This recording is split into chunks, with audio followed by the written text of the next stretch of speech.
Caution. The following video, like many videos that don't say so, contains some faulty information. I said in the video that this equation, that constant velocity equals v initial plus velocity final divided by 2 when acceleration is constant, it's the reason why we get straight line changes in velocity under constant acceleration. So that being why our velocity graph looks like that. Now under constant acceleration between intervals, that is how our velocity graph ends up looking. It isn't true that average velocity equaling initial velocity plus final velocity divided by 2 implies constant acceleration. This doesn't work. It is true that we can go the other way. Constant acceleration does imply that initial velocity plus final velocity divided by 2 is average velocity. The truth of the matter, the point where you can see where things get messed up, is that I can make a graph like this where I have very high velocity and a very low velocity for about the equal times. This could be like maybe negative 10 meters per second and 100 meters per second or whatever. And I have places where velocity or where acceleration is 0. This constant velocity might be a very negative velocity or very positive velocity. Places where acceleration is almost infinite. But the averages of the velocity ends up being v initial plus v final divided by 2. But this is definitely not constant acceleration. So kind of what I said in the video, that wasn't right. This is really the correct picture. The thing is that acceleration is a change in velocity over time. So the thing is that if acceleration is constant for this interval in time, then that means that the change in velocity from here to here over this time must be the same as from here to here over this time, and the same from here to here over this time. Otherwise, if different segments of this graph equal different things, then acceleration would not be constant. So, as in this graph here, acceleration clearly is not constant. And of course it's not. There are parts where the line is straight, but it gets all jumbled up. So, I hope this gives you a lot to think about and pay attention to when you're watching the video.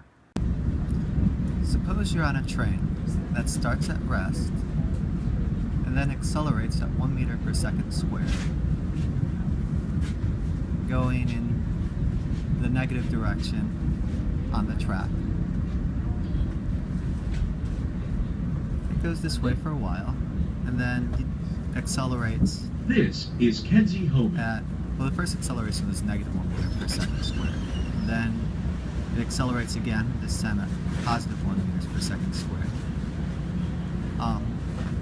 Holds position for a while, let's say at a platform. Doors closing. And then it goes the other way.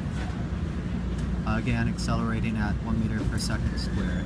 But this time it accelerates for 2 seconds, and then it maintains its velocity. Now it's going in the positive direction on the track, and then maybe the driver almost overshoots the platform and decelerates much more extremely. Negative 2 meters per second squared is the acceleration. Pulaski is next. And then stops for a while. Doors open on. In this here velocity graph, acceleration is constant from critical point to critical point. This is generally the case for the problems in this class, that acceleration over any interval will be constant within that interval. So that means the acceleration between these 2 points is constant, and the acceleration between these 2 points is constant. And the acceleration between these 2 points is constant. Now the acceleration in this section might be different from this section and from this section. but it's always going to be constant in each section. Now, one thing that's kind of cool about constant acceleration is that when acceleration is constant, average velocity equals initial velocity plus final velocity divided by 2. So what this means is that if we have some velocity and some other velocity, the average velocity in here between these two is going to be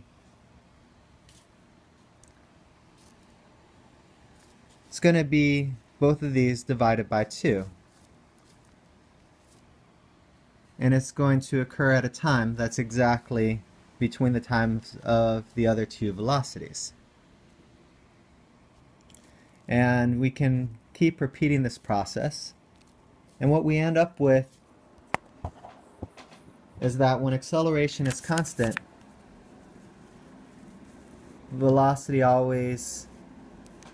a change in velocity is always represented by a straight line with a slope on a velocity graph. That slope can also be flat. 0 is a constant acceleration, and velocity can just remain the same as long as acceleration is 0.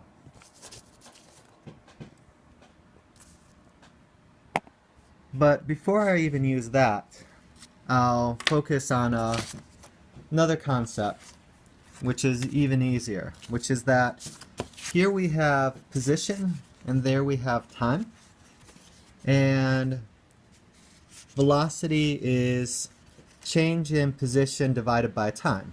That's actually average velocity, but again, average velocity is going to be between the 2 points is going to be, there's something in there that I'm not specifying quite clearly, but I'm going to try to complete this document more quickly, and if you'd like, ask me further questions in class. Okay, so from here to here, the change in velocity between these 2 points is 0. And over a second, change in 0 over a second is going to be 0 meters per second. And that's going to be the same everywhere between these 2 points. So that means that over here from 0 seconds to 1 second, let me and I'd recommend probably doing these in pencil first. From between 0 and 1 second, our velocity is 0 because that's the slope of the line at all the points between those first 2 red dots. Now from here to here, it's going to be a little bit tricky. That's where we'll use that rule that we were talking about here with average velocity. But for now, let's skip ahead to this other place where we have a constant, continuous change in position. So since the velocity is the slope of this line, and the slope of a line is always the same along a line, all we need to do is find the slope of the line to know the velocity from 2 seconds to 5 seconds. So again, we're looking for from 2 to 5.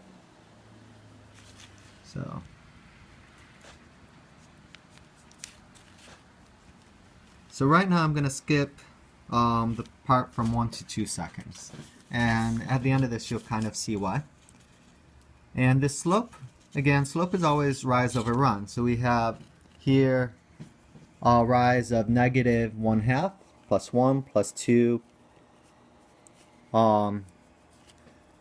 Negative 1/2 plus minus 1 minus 1 again. So that's negative 2.5 minus another half.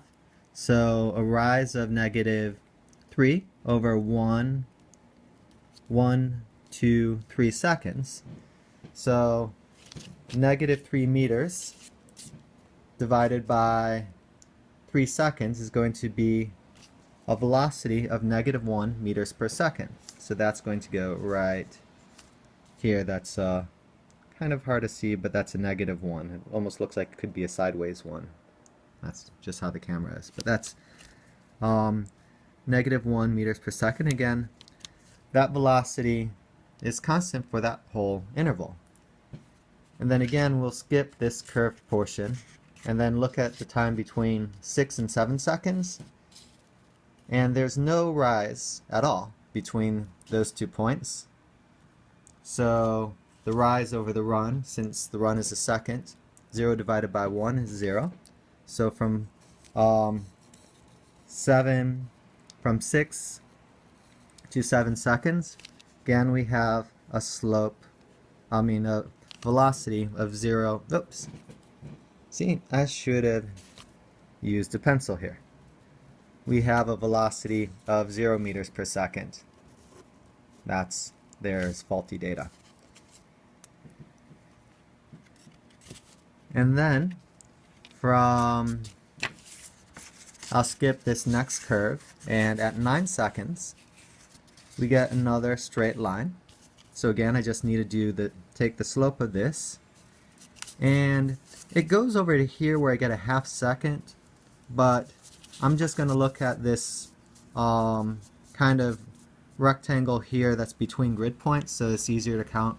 Rise of 2, a run of 1 second, so 2 meters divided by a second is going to be 2 meters per second, and that's for the time from 9 to 10.5 seconds. So for that period, from 9 to 10.5 seconds, we had 2 meters per second. So from 9 to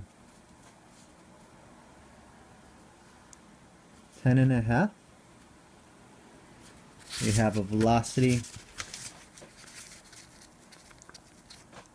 of 2 meters per second.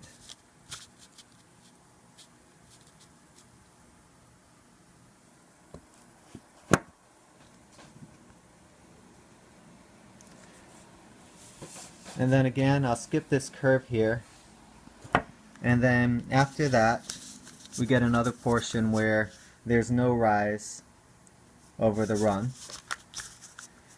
So after that, oops. Okay. So that goes from, looks like 11.5 seconds onwards. So after 11.5 seconds, we again have another slope of 0 meters per second. So our velocity is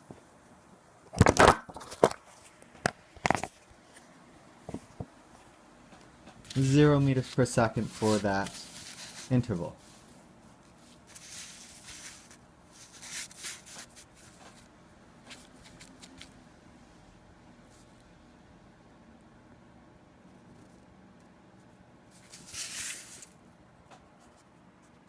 Okay, so now we'll focus kind of on the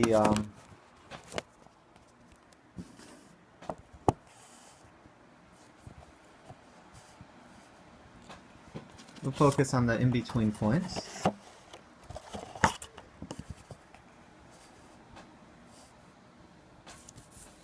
And because we know that from the effect of constant acceleration, that the velocity, that changes in velocity under constant acceleration will form a straight line on a velocity graph. That means that all those in-between intervals, we can just connect the lines.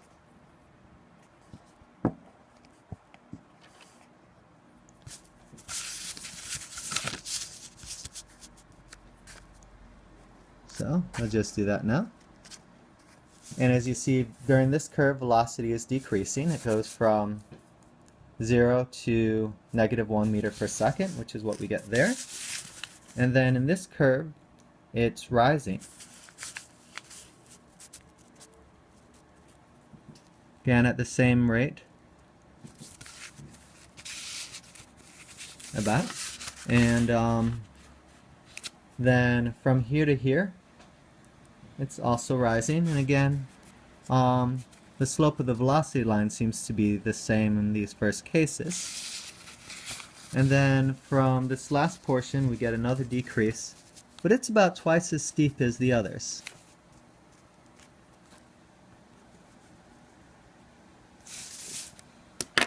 So that means that during this last point, it's like the train was hitting its brakes and stopped a little bit faster than its change in acceleration was more extreme than its others. So the magnitude of this change in acceleration would be the greatest. Even though it's negative, the magnitude is the absolute value. So the magnitude of the acceleration here is going to be the slope, which is will be the absolute value. The slope here is a run of -1, -2, so -2 meters per second over 1 second, which is -2 meters per second. But the magnitude of that is going to be 2 meters per second. So, and that's greater than any of the others, which are all 1s or 0s. So now the acceleration graph, we do exactly what we did between the position graph and the velocity graph, yet since acceleration is always constant between intervals, it's always going to be a flat line. And that flat line between points is going to be the slope. So from 0 to 1, the slope is 0. So that means from 0 to 1 second here, the velocity, the acceleration was 0 meters per second squared.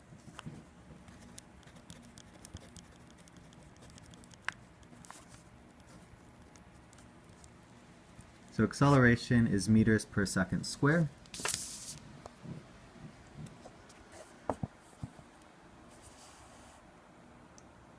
And here we have time. And you could continue this, well, this step graph doesn't really have any continuous changes in acceleration, so we can't really, another graph would just be 0.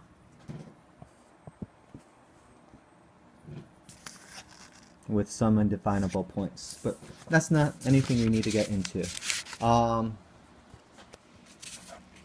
So for the next second, we go from 0 to -1 meters per second over a second. So that's -1 meters per second squared is the rise over the run. So again, we have another flat line, but it's at -1 meters per second. And then again, here we have an interval where the rise is 0 over a run of 3 seconds. So for these 3 seconds, the acceleration is 0 meters per second. We're not really going to worry about what happens from here to here. And over here, the slope has a rise of 1, goes from -1 to 0, so 0 minus -1 is +1, divided by 1 second is 1 meter per second positive. So this is a negative acceleration, which we see here, and this is a positive acceleration. And notice that everywhere where there's a line so far, the acceleration is 0. So wherever you see a line, so far the acceleration has been 0, because the velocity doesn't change when the position graph is a straight line. And if velocity doesn't change, no matter how fast something is going, the acceleration is 0 if velocity is constant. So I'll just finish up the next several intervals. Get another one after I suddenly apply that one of from here to here of positive 1 meters per second, and then from there to there a rise of 0, so no change in velocity. So again, 0 meters per second, and it's also if we look up at the position graph,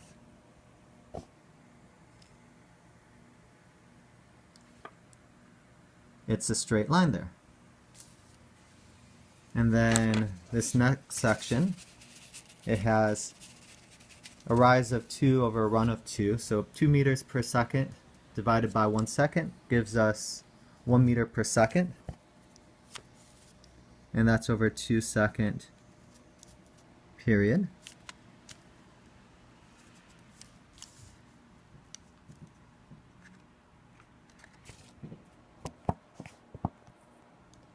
And then finally, almost there, we get another point where rise and run is 0. So from 9 to 10.5 seconds,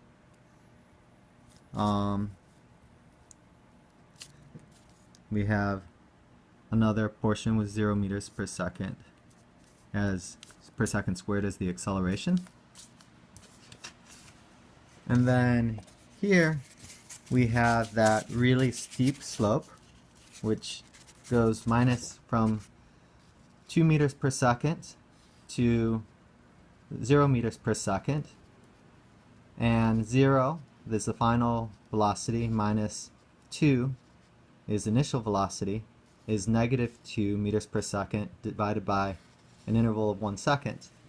And that gives us from 10.5 to 11.5 seconds, negative 2 meters per second squared. And even though this is negative, its magnitude doesn't have a direction, so the magnitude is going to be positive. So it's going to have, so even though this is the lowest point on the graph, it has the acceleration here is greater than at any other point, the magnitude of the acceleration. It's just that it's going in the negative direction rather than the positive direction. And then again we have another flat line with the rise of 0 over a run that continues off the graph starting at 11.5 seconds and going onwards. So seems that everywhere we had a flat line, like even here where the line is going up, when we trace it down, we have a constant velocity. It's a high velocity, it's at 2 meters per second, but it's still constant, no change in velocity over that time. And so we get to our acceleration graph, it's along the 0 meters per second acceleration. So everywhere where there's a flat line, the acceleration is 0 meters per second, no matter what the slope of that line is. So position can be changing a lot. Velocity can be kind of high or low or 0. And in any of those cases, as long as the velocity isn't changing in that interval, it's flat. If the velocity is changing, then the velocity is going to be the slope of the velocity graph. So that's how we go from position to velocity to acceleration. With that, enjoy physics.